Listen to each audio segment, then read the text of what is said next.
you said basically like Bitcoin will replace the dollar. Like you said it as a matter of fact. Why do you believe that so strongly? What makes your conviction so high? So I would say that my one, it's certainly not out of hubris. It's one out of logic and reason. And that on my own journey to Bitcoin, I first came to the conclusion that the dollar was irreparably broken, that it was broken beyond repair, and that it was going to end in hyperinflation, and that was a problem for the entire world, but particularly anybody using the dollar. And the dollar is the best fiat currency. So anybody using the euro yen has a similar problem. Anybody who's like lucky enough to have reasonably reliable money today is in a better position than people that don't. But that money system is broken. It's broken because of the degree of leverage. It's broken because it became co-opted by central third parties, central banks, but then the banks that control them. And so I started from the point that the dollar was broken, the dollar's going away. So then the question, if you come to that conclusion independent of Bitcoin, which I did, then you start to look and try to figure out, well, what the answer is, what is going to replace it. And from my side, and the reason why, and I don't say it nonchalantly, or I don't say it in a way that is to overlook a lot of assumptions that are built into it, but that there's actually a finite surface area to evaluate the problem, and it's Bitcoin's fixed supply.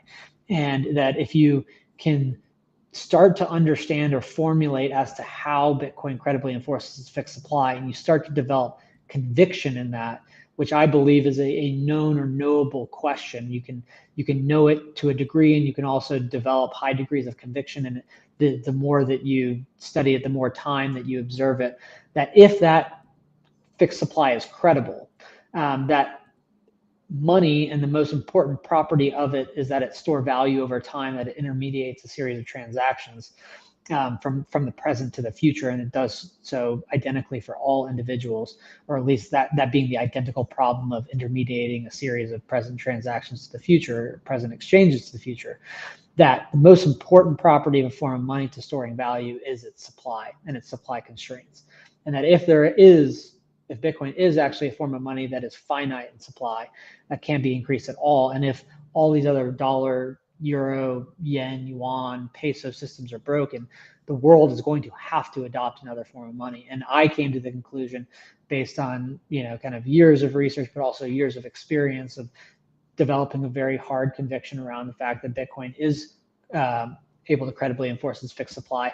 And I think the other thing is that it's not subject to some technological silver bullet where something could happen tomorrow and the whole Bitcoin network just fall apart. That Bitcoin's, because of its decentralized architecture, redundant architecture, that there is no software, hardware, silver bullet, technological silver bullet that could cause a 21 million fixed supply to break down. That the fixed supply is credible, and that if Bitcoin does credibly enforce its fixed supply, that the entire world will adopt it as a global reserve currency. So it's kind of two parts. It's the system is broken. It's obviously broken for people that are paying attention. It's going away whether Bitcoin is here or not. And the world's going to have to adopt a new form of money. It's going to adopt the form of money that has a fixed supply. I developed conviction around how Bitcoin enforces its fixed supply, that it is credible, and that it's also not that it's not subject to technological failure. It's more subject to social failure or social co-option, but that, as we see time and time again, that Bitcoin is sufficiently decentralized to withstand even state level co-option. And I say that based on, like, when China banned Bitcoin mining. Bitcoin mining has doubled in a half since that happened. India tried to ban Bitcoin exchanges.